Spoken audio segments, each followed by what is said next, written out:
नमस्कार दोस्तों। कक्षा 10वीं गणित में अध्याय 3 2 4 वाले रैखिक समीकरण के आज इम्पोर्टेंट क्वेश्चन करेंगे हम।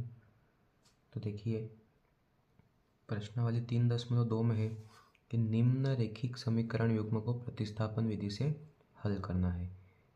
अध्याय 3 में दो विधि होती है, प्रतिस्थापन विधि और विलोपन विधि। एक तीसरी विधि भी होती है, वज्र गुणनखंड विधि, लेकिन इसमें हम प्रतिस्थापन विधि और विलोपन विधि करेंगे क्योंकि ये दोनों ही एग्जाम में बहुत बार पूछी गई है। तो सबसे पहले हम देखते हैं, इसमें 3 शर्तें होती है। इनमें से एग्ज़ाम में हर बार एक ऑब्जेक्टिव बनता है। तो देखिए, A1/A2 बराबर नहीं B1/B2, अगर ये शर्त होती है तब अद्वितीय हल होता है। और A1/A2 बराबर B1/B2 बराबर C1/C2, ये शर्त होने पर अनेक हल होंगे। तीसरी ये कि A1/A2 बराबर B1/B2 बराबर नहीं C1/C2, अगर यह शर्त होती है तो इसके कोई हल नहीं होंगे। तो देखिए, अब हम इसके प्रश्न करेंगे आगे। तो पहला प्रश्न है कि इसको प्रतिस्थापन विधि से हल करना है। तो देखिए, x + y बराबर 14 दिया हुआ है और x - y बराबर 4 है। तो देखिए, x + y बराबर 14, इसको हम समीकरण नंबर 1 बना लेंगे और x - y बराबर 4 है, इसको समीकरण नंबर 2 बना लेंगे। तो दोस्तों, प्रतिस्थापन विधि में समीकरण 2 तो दी हुई रहती है, हमें एक तीसरी समीकरण और बनाना रहता है। तो तीसरी समीकरण जो है वो इन दो समीकरणों में से ही किसी एक को लेने पे बनेगी। तो हमें यहाँ पे जो तीसरी समीकरण बनाना है, उसके लिए इन दो समीकरण में से जो आपको सरल लगे वो आप ले सकते हैं। तो देखिए, हम यहाँ पे समीकरण 2 लेंगे, तो यहाँ लिखना पड़ेगा कि समीकरण 2 को लेने पर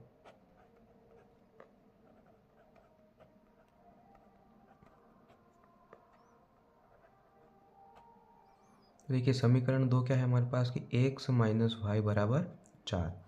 अब इसमें समीकरण 3 कैसे बनाएंगे, तो हमें यहाँ x की वैल्यू निकालना है। तो x को एक तरफ करेंगे, ये 4, और ये माइनस का y इधर आएगा तो ये हो जाएगा प्लस का y। ये हो गई हमारी समीकरण नंबर 3। इसके बाद जो ये x की वैल्यू हमने निकाली है, इसको हम इन दो समीकरण में रखते हैं, लेकिन दो में से हम एक में रखेंगे क्योंकि समीकरण 2 से हमने तीसरी बनाई है, इसलिए जो x का मान है वो हम समीकरण 1 में रखेंगे। अगर यहाँ समीकरण 1 से हम समीकरण 3 बनाते तब x का मान हम समीकरण 2 में रखते। तो देखिए, यहाँ x का मान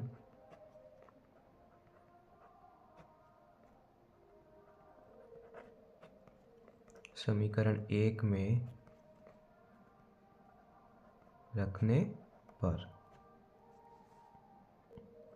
तो समीकरण 1 थी हमारे पास x + y बराबर 14।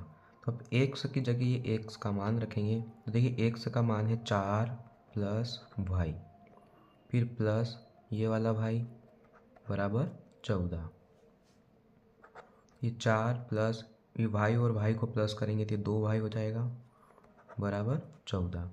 अब ये 4 को हम इधर एक तरफ कर लेते हैं, तो ये 2y बराबर 14 प्लस का 4 इधर आएगा तो माइनस का 4 हो जाएगा। अब ये 2y बराबर 14 में से 4 को हम घटाएंगे तो 10 बचेगा। अब y का मान निकालेंगे तो ये 10, और ये जो 2 है वो 10 के बटे में आ जाएगा। तो 2 से 10 में हम भाग देंगे तो 2 एकम 2, 2 पंजे 10, यानी कि जो y का मान है वो हमारे पास आ गया कि 5 है।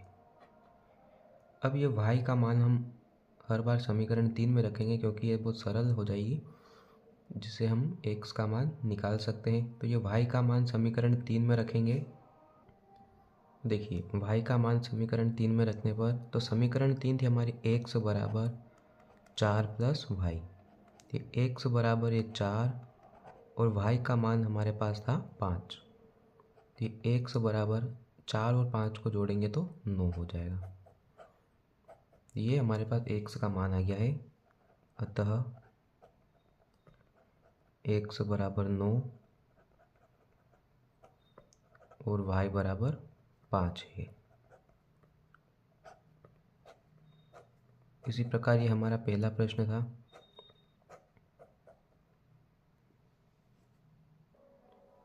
इसी का दूसरा है कि as माइनस टी बराबर 3, तो यहाँ लिख लेंगे हम as माइनस टी बराबर 3। ये हो गई समीकरण नंबर 1। अब देखिए समीकरण 2 को हमें थोड़ा सा हल करना पड़ेगा। इनके जो बटे में है इनको हटाना है, तो इनका हम क्रॉस गुणा करेंगे। तो 2 का गुणा as में करा तो 2s, फिर ये प्लस है। 3 का गुणा t में करा तो 3t, और इन दोनों का गुणा करेंगे यानी कि लघुत्तम, तो 3 दूना 6, और 6 का गुणा फिर इधर करेंगे तो 6 का गुणा 6 हम करने पे 36। ये हो गई समीकरण नंबर 2। अब हमें समीकरण तीसरी बनानी है, तो जो सरल लगे वो लेना है हमको। देखो पहली बहुत सरल है, तो हम यहाँ पे समीकरण 1 को ले लेंगे। तो इस समीकरण 1 को लेने पर, तो समीकरण 1 है हमारे पास as माइनस टी बराबर 3।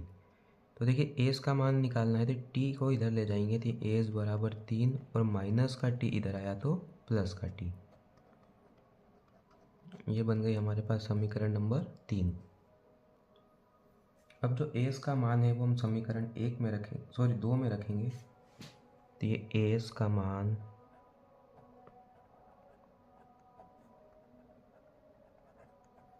समीकरण 2 में रखने पर, क्योंकि समीकरण तीसरी हमने समीकरण 1 से बनाई है, इसलिए जो अब मान रखेंगे वो 2 में रखेंगे। तो समीकरण 2 है हमारे पास 2s प्लस 3t बराबर 36। तो s का मान है हमारे पास, तो यहाँ रखेंगे तो 2, और s का मान है हमारे पास 3 प्लस t प्लस ये 3t बराबर 36। अब देखिए 2 का गुणा कर देंगे, तो 2 तिया 6, 2 का गुणा t में कराते 2t प्लस ये 3t बराबर ये 36। तो 2t और 3t हो गया 5t। 6 को हम इधर ले आएंगे 36 की तरफ, तो ये माइनस का हो जाएगा। ये 5t बराबर 36 में से 6 को घटाया तो 30 बचा। अब t का मान निकालेंगे तो ये 5 जो है वो 30 के बटे में आ जाएगा। भाग देंगे तो 5 एकम 5, 5 छंग 30, यानी कि t का जो मान है वो 6 आया है।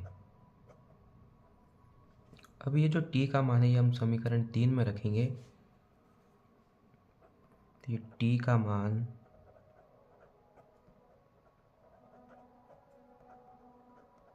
समीकरण 3 में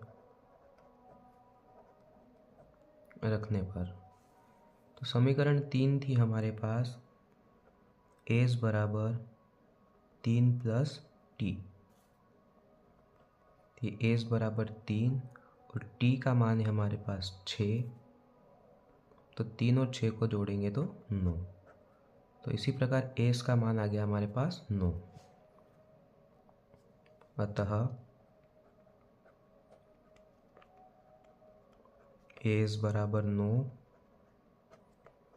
और t बराबर 6 है।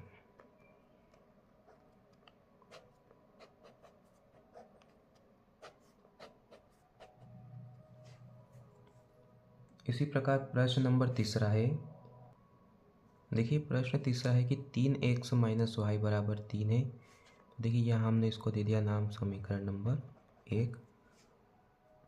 यहाँ पे है 9x माइनस 3y बराबर 9। तो देखिए यहाँ से अगर हम 3 कॉमन निकालेंगे तो 3 तिया 9 यानी कि 3x बचा, फिर 3 एकम 3 यानी y बचा, और 3 तिया 9 यानी कि ये 3 बचा। अब दोनों समीकरण एक जैसी हो गई है, ये समीकरण 2।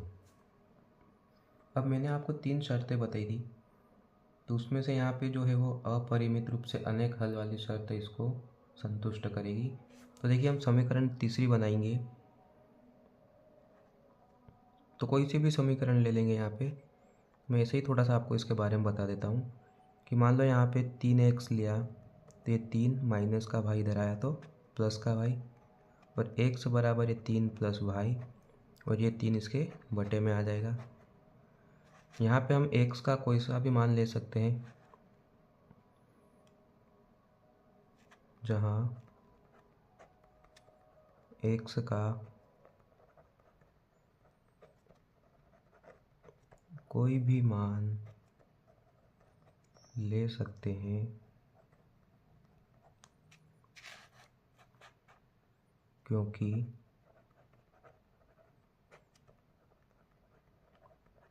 इसके अपरिमित रूप से अनेक हल है।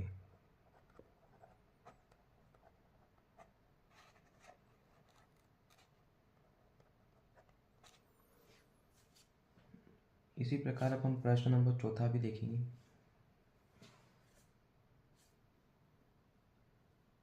बाकी के जो चौथे, पांचवा, छठा जो प्रश्न बचा हुआ है वो हम अगली वीडियो में देखेंगे। वीडियो अच्छी लगे तो लाइक, शेयर और सब्सक्राइब करें। धन्यवाद।